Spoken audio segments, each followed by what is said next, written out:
Strange sight. I stumbled upon a story most strange, like nothing my life, my street sense, my sly tongue had ever prepared me for. Hush, child, hush now, and I will tell it to you.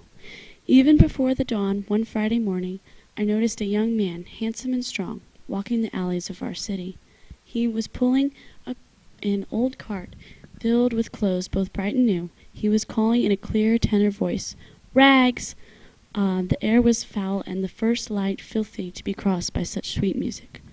"Rags, new rags for old, I take your tired rags, rags." Now this wonder, I thought to myself, for the man stood 6 feet 4, and his arms were like tree limbs, hard and muscular, and his eyes flashed intelligence. Could he find no better job than this, to be a ragman in the inner city? I followed him. My curiosity drove me, and I wasn't disappointed. Soon the ragman saw a woman sitting on her back porch. She was sobbing into a handkerchief, sighing, and shedding 1,000 tears. Her knees and elbows made a sad X, her shoulders shook, her heart was breaking. The ragman stopped his cart. Quietly, he walked to the woman, stepping around tin cans, dead toys, and pampers. "Give me a rag," he said so gently, "and I'll give you another." He slipped the handkerchief from her eyes. She looked up, and he laid across her palm a linen cloth so clean and new that it shined. She blinked from the gift to the giver. Then, as he began to pull his cart again, the ragman did a strange thing. He put her stained handkerchief to his own face, and then he began to weep, to sob as grievously as she had done, his shoulders shaking. Yet she was left without a tear. "This is a wonder," I breathed to myself, and I followed the sobbing ragman like a child who cannot turn away from a mystery. Rags, rags, new rags for old. In a little while, when the sky showed gray behind the rooftops, I could see the shredded curtains hanging out black windows. The ragman came upon a girl whose head was wrapped in a bandage, whose eyes were empty.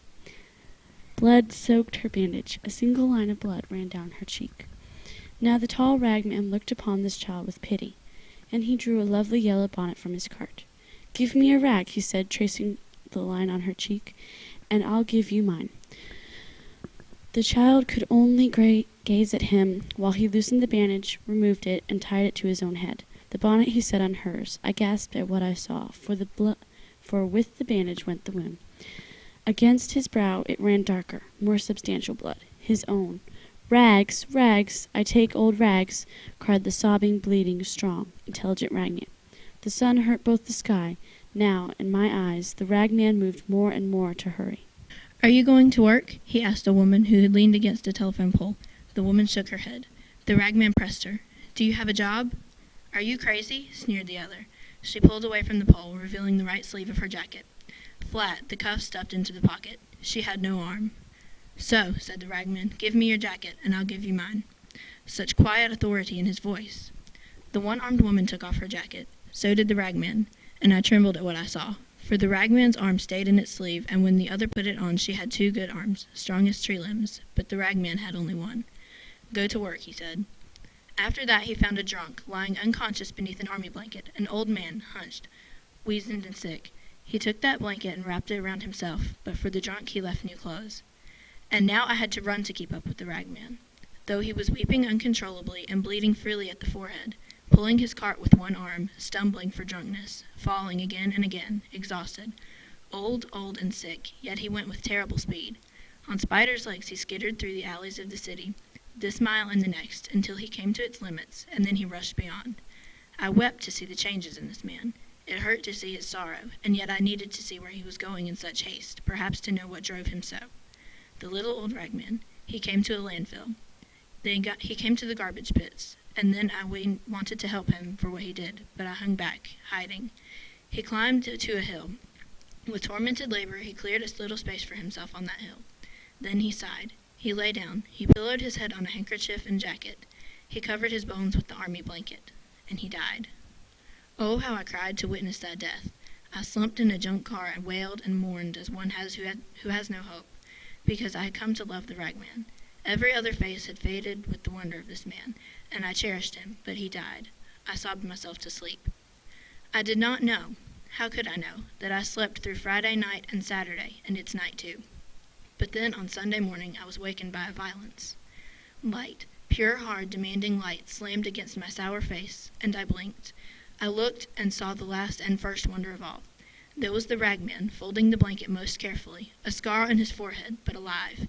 And besides that, healthy. There was no sign of sorrow nor of age, and all the rags that he had gathered shined for cleanliness.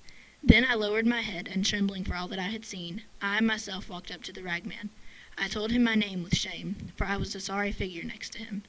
Then I took off all my clothes in that place, and said to him with dear yearning in my voice, "Dress me."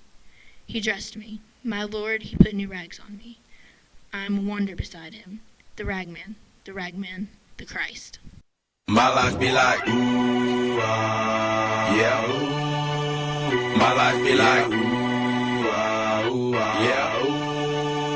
Yeah. Yeah. My life be like, ooh, yeah. My life be like times like these that make you say, yeah. Lord, if you see me, please come my way. Yeah. Even breadcrumbs fall when I stray. Yeah. A lot of sacrifice and the price. Sometimes I fall, I say, yeah, heartfelt as I be, more like you. Yeah, I'm about to quench your fire with the things I do. I'm on an island by my lonesome stranded, low key and staying candid, reflect on all the things I try my hand at. Search for the equation to persuasions I'm used to, finding comfort in the zones of clouds and bones I get loose to. I'm out in this Fontaine, spinning in monsoon, and grinning this high octane. This blows about I came, rolling down the hills 'cause life's a house.